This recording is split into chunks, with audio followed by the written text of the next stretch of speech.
Yo, what's up, everybody? This is Josh over here at American AF Dumpsters in Dallas, Texas. So today I'm just going to do a couple little transfers here and there, picking up one dumpster, going to dump it at the transfer station, and then dropping it back off at a different address for the same customer. Got a really good customer who's using me pretty regularly so far since I got the roll-offs, and I'm a-okay with that. He even had me do one where he barely used it, so I took it, relocated it to another location in Docket Software. That was super easy to do. Instead of a pickup and drop off, I just did a pickup and relocate, and I was able to charge the customer obviously a fee to hook it, take it to the new location and drop it. So basically one dump, but two different locations. So far so good. So today, though, I'm going to be picking it up, taking it to the dump, and then drop it off for him at a different work location, so work site.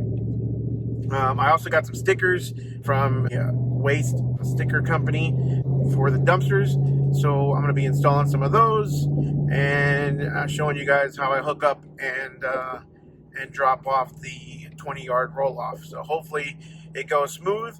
But first, before I take you and show you all that, check out my intro.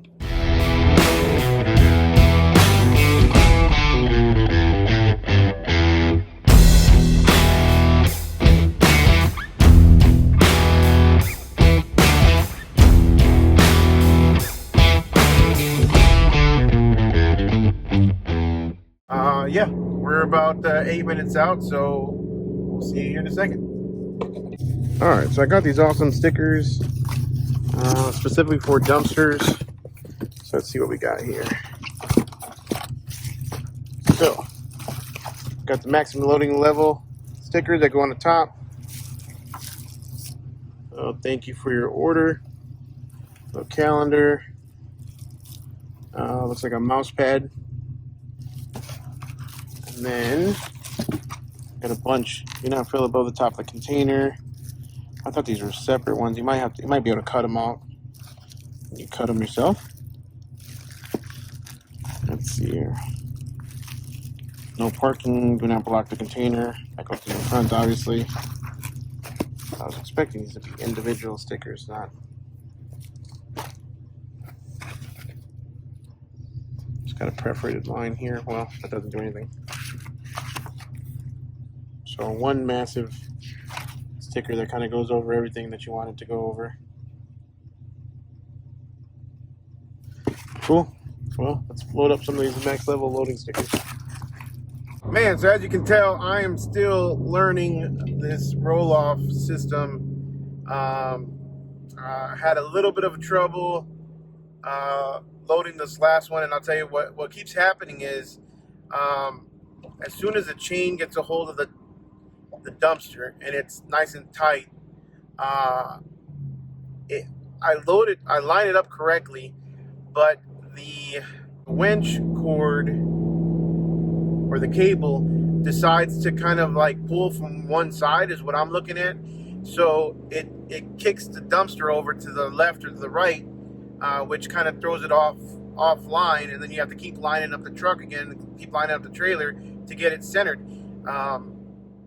I think I don't know what it is. I think the hole or the space where the cable comes out is so wide. It's about a good 10 to 12 inches that it doesn't pull right from the middle, which if it's pulling from the left or the right, that's where the dumpster is gonna kick over to when it's nice and taut. So I think that's the issue. I don't know. I pulled out so I have two. It's not a 4x4. It's like a fence post. I bought some of those because I didn't want to wait until I found them. I know I'll be able to eventually find some at a dump or whatever, but I didn't want to have to wait. So they were only $4 at Home Depot.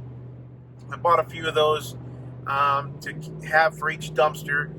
I think once I pulled that out because I was going to slide it under the dumpster, which I did, but I didn't end up needing it because the last time it slid on there perfectly. But once the dumpster is a little bit off the ground, a little bit higher past those guides, I think it'll be easier to load the trailer. So basically I'll be able to slide the guides from the trailer under the front wheels, which in turn will give me a little bit easier access to the trailer, to the dumpster, which will allow me to lift it up a little bit easier. I think, in theory, that's how it should work. I guess only time will tell. So, anyways, on my way to the transfer station to dump this out, and then over to drop off at the customers. I put some. All I put was the what was it? Do not fill above this line stickers. One of them ended up being all crooked. I'll fix that later and put another one. I bought like 50 of them, just so I had. They were only like 50 cents a pop, so pretty reasonable. And yeah, I'll put 3 of those on each dumpster, maybe even a couple more on the 20s, so that people hopefully won't fill up past the line. But you can tell them till you're blue in the face, and they'll fill it up as much as they can.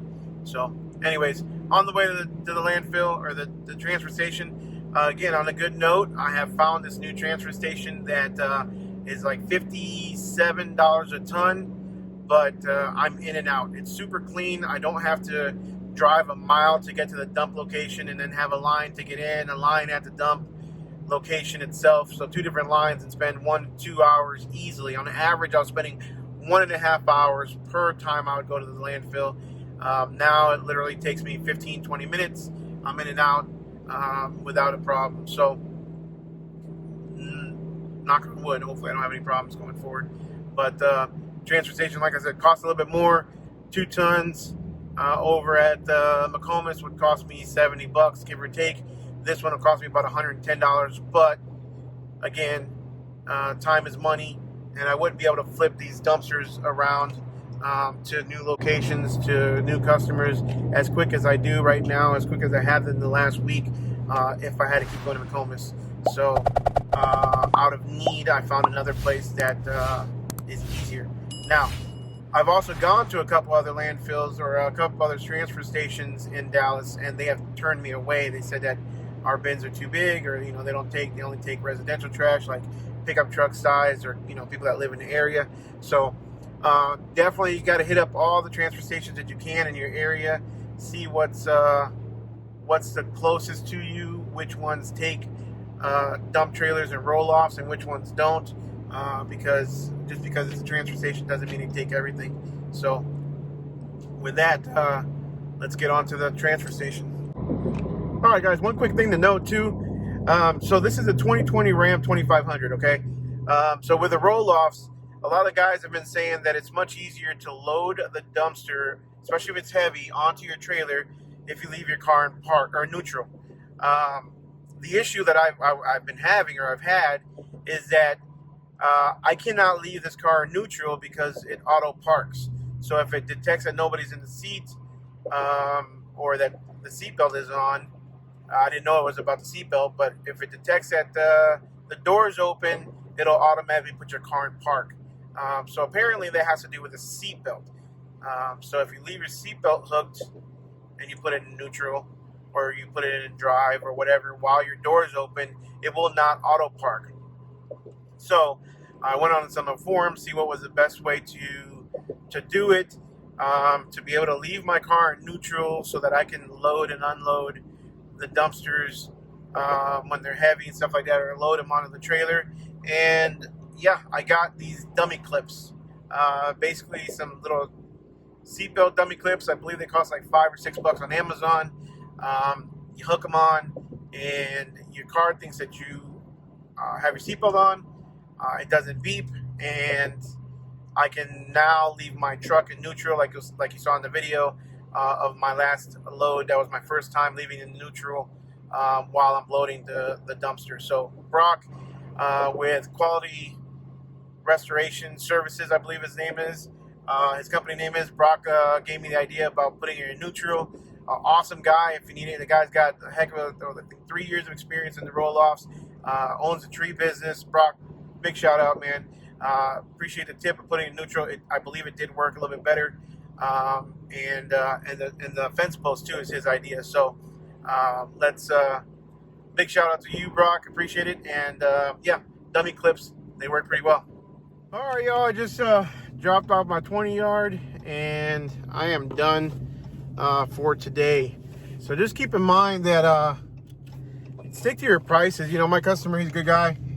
He just did not understand the whole fact that you know, when they go over in fees, they go over in tonnage and weight, they got to pay. So I mean, I explain it, you know what I'm saying, it's in my written agreement, it's all that stuff. But you know, sometimes they either, I don't know, maybe they act like they don't know, or they're just surprised that, you know, they're not sure how much things weigh that much. I mean, I still can't gauge a dumpster and say, okay, that's going to weigh, you know, 4,000 pounds, or that's going to weigh 2,000 pounds. I'm not there yet, but I do know construction weighs a lot. And I mean, so the way I look at it is, usually if it's residential, they usually don't go over 2 tons. Residential will go between 2,000 pounds to 3,000 pounds, give or take. And then when you do construction, I mean, you can load up one of these 20 yards with as much as 4 or 5 tons easily, if it's just drywall and like wood or 2x4s and stuff like that, especially wet drywall, which is what I've been getting a lot of that lately. So you know, the other day I had 5 tons on in the back of 10,000 pounds of wet drywall on the back of in the 20 yarder. So I mean, it is what it is. Customer paid it and didn't have any questions. Some customers, that's a good thing about the commercial accounts. Yeah, commercial accounts, they usually go over on weight. They want to keep the dumpsters a lot longer than normal. Residential is like, okay, you're set to drop it off a certain date. You pick it up at the next, you know, an exact date. Commercial, they're like, well, you know, we kind of want it for a week, but you know, we may want it for more. And these contractors, they just like having a dumpster on site at all times, and then they just call you when they're ready to dump. The way I've started to do it is, you know, I've been kind of struggling on how to price the longer dumpster rentals. Some companies say, you know, some guys say just don't even do it. Just do the, you know, stick to the 3 days, 5 days, 7 days, and that's it. And that's kind of where I'm at. I've charged my customer 7 days, and then he went over on time. So I charged him another 7 days, and he gladly paid it. So now he has it for another week, and then I'll charge him another 7 days after that. Otherwise, you know, he could tell me to come pick it up. So some of these bigger commercial companies, they really don't care, from what I've seen. So just kind of depends on who you're dealing with. Don't take advantage of it though. You know, if they go over in tonnage, I always take the receipt. I show them the receipt, or I upload a picture to Docket, to that individual ticket or job, so that in case the customer wants to log into their dashboard, they can view it. Or if they have any questions later on, I don't have to sit there and dig through, you know, my file of receipts. I can just look at the task, look at the uploaded pictures of that job, and I'll see the uploaded picture or image of the receipt of the weight ticket.